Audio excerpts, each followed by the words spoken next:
अब रिसेंटली जो भारत ने चीन के पाकिस्तान के साथ किया, वैसा चीन हमारे साथ करने की प्लानिंग कर रहा है। एक तरह से कहिए तो पाकिस्तान का बदला चीन लेने की तैयारी कर रहा है। क्या कर रहा है, हेडलाइन पढ़िए। चाइना ने 167 बिलियन डॉलर की लागत से ब्रह्मपुत्र नदी पर डैम बनाना शुरू कर दिया है। यह न्यूज जैसे ही मार्केट में आती है, इसका नाम वापस से दे दिया जाता है लार्जेस्ट डैम ऑफ वर्ल्ड।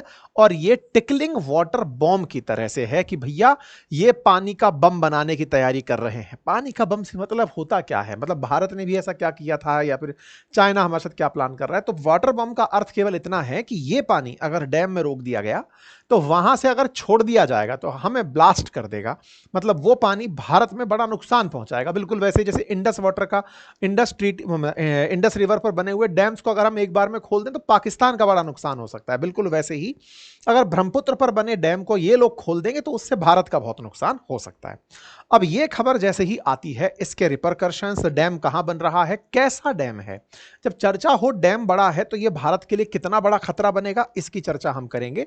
हम ये जानने का प्रयास करेंगे कि जो चीन हमारे लिए वाटर बॉम्ब बना रहा है वो भारत के लिए चिंता का विषय कैसे बन सकता है। चूंकि कहा जा रहा है कि दुनिया का सबसे बड़ा डैम बन रहा है, तो अब तक दुनिया का इलेक्ट्रिसिटी के उत्पादन के लिए जो डैम जाना जाता था वो चीन का था, एक डैम जिसका नाम था थ्री गॉर्ज डैम। ये थ्री गॉर्ज डैम से 3 टाइम्स बड़ा है। सोचिए पूरी दुनिया में अगर विद्युत उत्पादन के लिए सबसे बड़ा डैम अगर माना गया तो वो चीन का थ्री गॉर्ज डैम था। अब उससे 3 गुना बड़ा डैम ये बना रहा है और वो भी ब्रह्मपुत्र नदी पर बना रहा है। ब्रह्मपुत्र बोले तो जो हमारे आसाम में होकर के बह रही है, जो अरुणाचल प्रदेश आसाम होते हुए फिर बांग्लादेश में एंट्री करती है। तो उस नदी पर अगर ये डैम बना रहा है तो ये भारत के लिए कितनी चिंता का विषय है। क्या इसकी वजह से भारत के आसाम और अरुणाचल प्रदेश क्षेत्रों में सूखा पड़ जाएगा, क्या बांग्लादेश को पानी का क्राइसिस हो जाएगा, या फिर कल को भारत के साथ कोई बात बिगड़े और ये डैम खोल दे तो क्या अरुणाचल प्रदेश और आसाम के अंदर बहुत ज्यादा तबाही आ जाएगी। ये सारी बातें आज के सेशन में हम जिक्र करेंगे। ठीक है साहब, खबर क्या है। खबर यह है कि चीन ने तिब्बत में जो ब्रह्मपुत्र नदी है, अच्छा एक जानकारी और देता हूं, ब्रह्मपुत्र नदी के साथ बड़ा अल्टीमेट काम है। ब्रह्मपुत्र नदी चाइना के अंदर यारलंग सांगपो के नाम से जानी जाती है। थोड़ा सा हिस्सा जब नामचा बरवा नामक स्थान से वो भारत में एंट्री मार रही होती है, उस जगह पर अरुणाचल प्रदेश में उसे सियांग नाम से भी पुकारा जाता है। उसके बाद वो आसाम में एंट्री करती है ब्रह्मपुत्र के नाम से, और आसाम से जब बांग्लादेश में जाती है तो ये नदी जमुना के नाम से जानी जाती है। ठीक है, दुनिया का सबसे बड़ा हाइड्रो पावर डैम इसी के ऊपर बन रहा है। चीन के प्रधानमंत्री ली कुआंग ने इसकी शुरुआत कर दी है। लागत 167.8 बिलियन डॉलर, मतलब ये इतना ज्यादा रुपया, 12 लाख करोड़ रुपए की लागत से इसे बनाया जा रहा है। अरुणाचल प्रदेश की सीमा से सटे हुए जो न्यंगची शहर है वहां पर इसका निर्माण किया जा रहा है। ठीक है, ये जगह भारत के अंदर जो अरुणाचल प्रदेश है उसके सीएम ने भी कहा कि अगर ये बनता है तो ये चलता फिरता एक बॉम्ब होगा जिसे ऑन करके छोड़ दिया गया, क्योंकि पानी अगर गलती से कोई छोड़ देगा तो सामने बसे हुए सारे क्षेत्र साफ हो जाएंगे। चाइना के प्रीमियर ने, यह कल की खबर है, इसका अनाउंसमेंट किया। यारलंग सांगपो पावर प्रोजेक्ट बनना शुरू हो गया। ये तस्वीरें बाहर आई। अगेन ये तस्वीरें मीडिया में है, सच है या नहीं नहीं पता, बस डेट समझ में आ रही है, बाकी समझ में नहीं आ रहा। ऐसे में चीनी मीडिया ने जो जानकारी दी उसके अनुसार इनमें से एक इनका पीएम है जो बीच में खड़े हुए हैं, उन्होंने ये जानकारी दी कि चाइना ने अपनी तरफ से इसका निर्माण शुरू कर दिया है। इसमें चीनी मुद्रा है युआन, तो 1.2 ट्रिलियन युआन यानी 167.8 बिलियन डॉलर का खर्च आने वाला है। यह डैम थ्री गॉर्ज डैम से 3 गुना बड़ा है। 30 करोड़ लोगों को सालाना, अब आप सोचिए डैम बनाया जाएगा तो असल उद्देश्य क्या है। असल उद्देश्य है हाइड्रो पावर पूरा करना, यानी कि पानी से बिजली उत्पादित करना। पानी से बिजली, जैसे आप और हम सोलर पावर प्लांट्स की बात कर रहे हैं, ये पानी से बिजली बनाने की बात कर रहे हैं। कहा जा रहा है कि 30 करोड़ लोगों को पूरा साल भर बिजली दी जा सके, ऐसा ये डैम बन करके तैयार हो रहा है। हर साल 30 करोड़ लोगों की बिजली आवश्यकताएं ये डैम पूरी कर देगा आने वाले कईयों सालों तक, ऐसा ये डैम बन करके आ रहा है। ठीक है, ये रहा चाइना। और चाइना के अंदर जिस तरह से हम लोग चर्चा कर रहे हैं वो चर्चा है चाइना के अंदर बहने वाली यारलंग सांगपो रिवर की, जो कि ग्रेट बैंड से जब भारत में एंट्री करती है, अरुणाचल प्रदेश में सियांग कहलाती है, आसाम में ब्रह्मपुत्र और फिर बांग्लादेश के अंदर जमुना कहलाकर बंगाल की खाड़ी में गिर जाती है। तो कुछ इस प्रकार से ये ब्रह्मपुत्र रिवर है जो आकर के यहां पर गिरते हुए दिखाई देती है। इसी जमुना के अंदर गंगा आकर के मिलती है, ठीक है ना। तो ये सारी आकर के इस गंगा पद्मा के नाम से आकर मिलती है, बाद में फिर मेघना बनकर बंगाल की खाड़ी में ये गिर जाती है। अगर हम इसे देखें तो ये नामचा बरवा तक पहुंचने से पूर्व पैदा कहां से हो रही है, तो ये तिब्बत से, क्योंकि इस पूरे हिमालय के ऊपर उत्तर पूर्व की तरफ जो प्लेट्यू है ये तिब्बतियन प्लेट्यू है। यहां से जो बर्फ है या फिर यहां की जो बारिश है उससे इस नदी में पानी आता है और उस आते हुए पानी से ये लोग बिजली उत्पादित करेंगे। इसके लिए ये डैम बनाया जा रहा है। चैम योंग डंग करके एक ग्लेशियर है जहां से इसके अंदर पानी आता है और उस पानी से ही ये नदी बन करके बह रही होती है।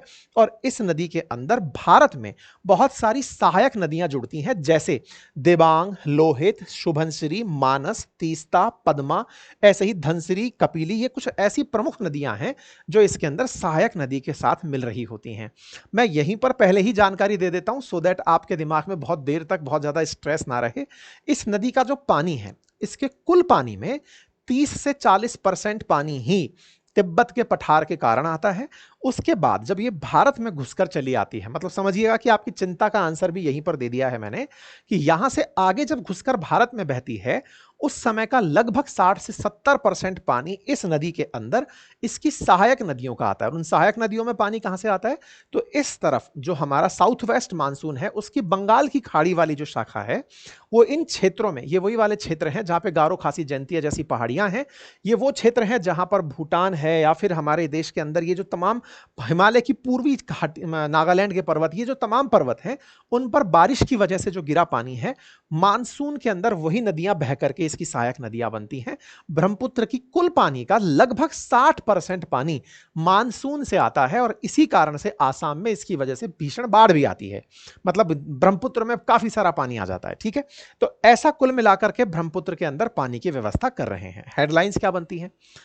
China approve Tibet mega dam that could generate 3 times more power than three gorge.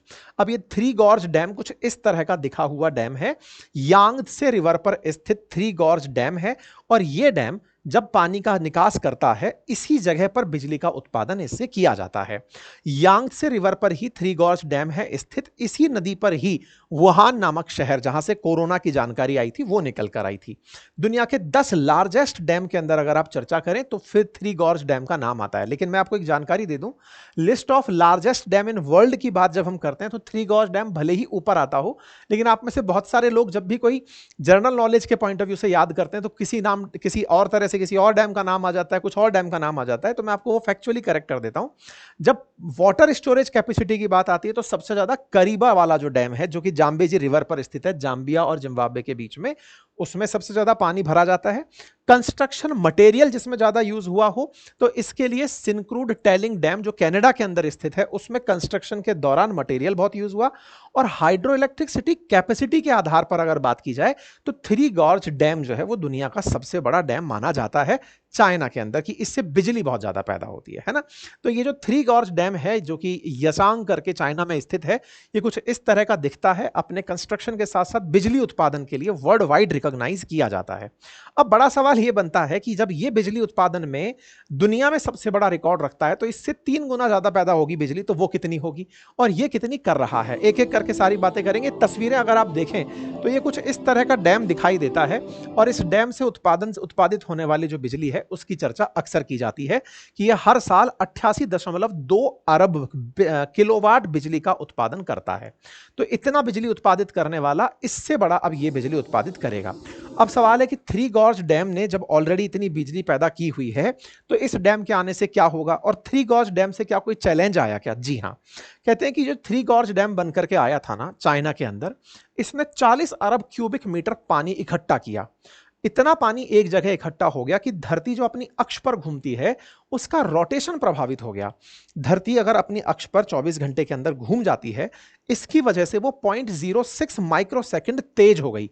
क्यों तेज हो गई? जैसे एक तरह से भाई धरती घूम रही है, एक साथ एक जगह पानी आ गया तो उसका जो रोटेशन साइकिल है ना, कहते हैं वो प्रभावित हो गया। 0.06 सेकंड से पानी का एक जगह प्राकृतिक रूप से एकत्रित ना होना वजन का कारण बनता है। तो जब धरती इस तरह बनी है तो चाइना ने पानी एक साथ रोक करके धरती के मूवमेंट को प्रभावित कर दिया है। ऐसा कहते हैं कि 1919 में जब चीन के चीन के प्रधानमंत्री सुन यात सेन ने इसे बनाने का प्रस्ताव दिया था, तो उन्होंने ना केवल यह कहा था कि हम बिजली उत्पादित करेंगे, बल्कि उन्होंने कहा दुनिया को चीन की ताकत पता चलनी चाहिए कि हम कितनी बड़ी बिजली उत्पादित कर सकते हैं। ठीक है, अब चीन तिब्बत पर ब्रह्मपुत्र नदी जो विशालकाय बांध बनाने जा रहा है वो इसी तर्ज पर बनाने जा रहा है। मतलब जो तिब्बत के अंदर बनने वाला बांध है वो इसी तरह जब बनेगा तो विचार करिए कि वो इससे 3 गुना बड़ा होगा, तो अल्टीमेटली उसके असर क्या होंगे। असर से मेरा मतलब है जब कोई डैम इतना पानी एक साथ रखेगा तो संभव है कि धरती जब अपने अक्ष पर घूम रही होगी तो यहां से निश्चित में प्रभावित होगी। भाई जब इससे घूमने से दिक्कत कर रही है तो फिर यारलंग सांगपो के अंदर जो डैम बनेगा वो और ज्यादा प्रभावित करेगा। दूसरा क्या है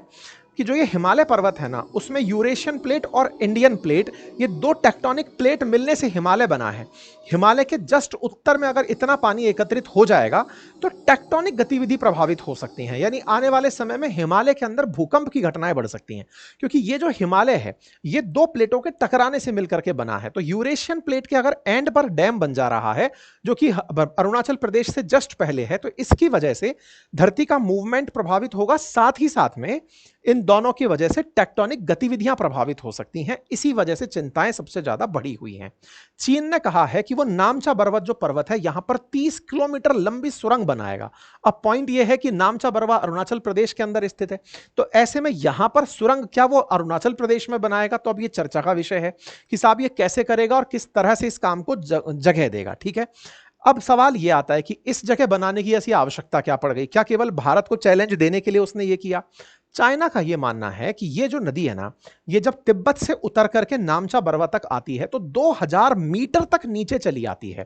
तिब्बत में बहुत ऊंचाई से उतरते हुए जब ये नदी 2000 मीटर मतलब 2 किलोमीटर यों स्टीप में नीचे आ रही है, बहुत होता है ये, मतलब ये बहुत बहुत बड़ी ढलान होती है ये, है ना। मतलब आप सोचकर देखिए वहां से उतर कर कोई नीचे तक नदी आ रही हो तो ऑटोमेटिक उसमें एक ऐसा ढलान है कि उसके नीचे अगर टरबाइन लगा दिया जाए तो वो बिजली उत्पादन के लिए बहुत अच्छा एल्टीट्यूड हो सकता है। यही कारण है कि नदियां जब पहाड़ों से उतर रही होती हैं तो उनके नीचे ही इलेक्ट्रिसिटी उत्पादन के लिए, जैसे भारत ने टिहरी डैम बनाया था इसीलिए कि बिजली बनाएंगे, ऐसे ही भारत भूटान और नेपाल में हाइड्रो पावर प्लांट्स के लिए जाता है ताकि बिजली का जो नेचुरल सोर्स है जब नदियां उतर कर आ रही हों तो उसी से बिजली उत्पादित की जा सके। तो ये नामचा बरवा जो पर्वत है इससे जस्ट पहले ये इसीलिए बना रहे हैं ताकि तिब्बत के पठार से उतरती हुई ऊंचाई से आती हुई नदी बिजली उत्पादन में इनको बहुत मदद कर सके। परिणाम स्वरूप होने वाली दिक्कतें जो होंगी, जनता विस्थापित होगी। जब थ्री गॉर्ज बना था तब भी कहा जाता है लाखों लोग विस्थापित हुए थे, तो अब भी विस्थापित होंगे।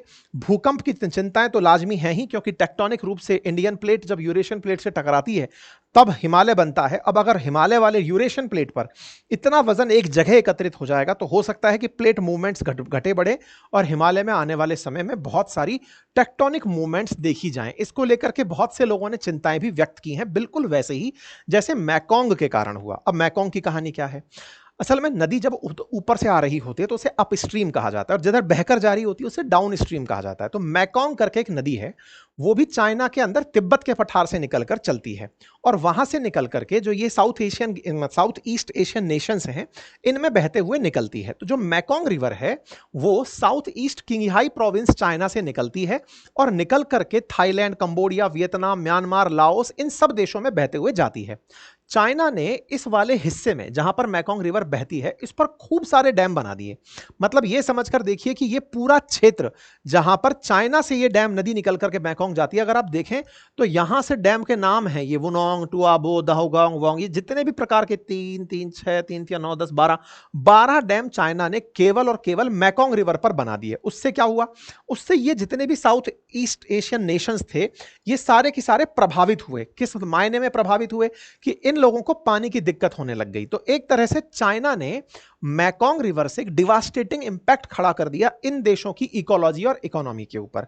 यही काम अगर ये भारत के साथ करता है, क्योंकि यहां पर यारलंग सांगपो का पानी रुकेगा जिससे अरुणाचल प्रदेश के अंदर पानी प्रभावित होगा और ज्यादा छोड़ दिया तो फिर बाढ़ की स्थितियां बनेंगी। तो क्या इससे भारत को बायोडायवर्सिटी में नुकसान हो सकता है? यह फिलहाल कंसर्न का विषय है कि क्या भारत में ब्रह्मपुत्र का पारिस्थितिकी तंत्र बिगड़ सकता है। तो तमाम प्रकार की इसमें चर्चाएं हैं।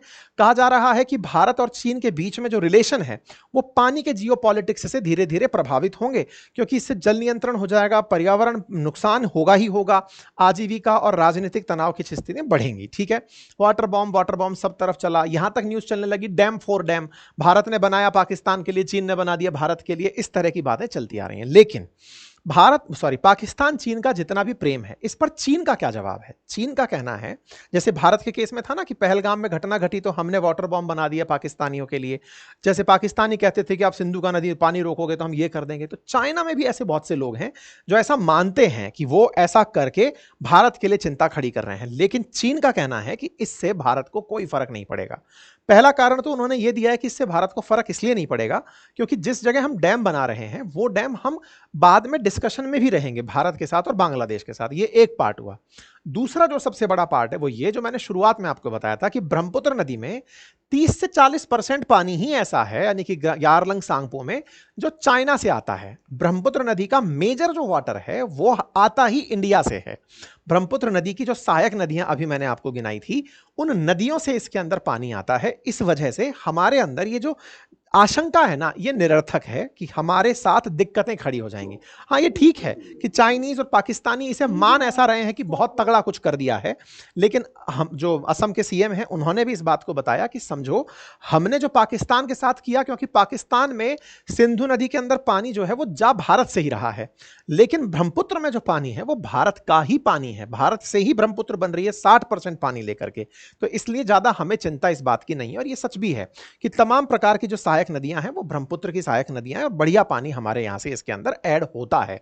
तो चाइना अपने लिए बना रहा हो तो हमारे लिए चिंता केवल बस इतनी है कि इससे कल को अगर पानी एकदम छूटता है तो उससे बाढ़ पैदा ज्यादा होगी, लेकिन उससे ज्यादा नुकसान भारत को ऑलरेडी मानसून में होता है।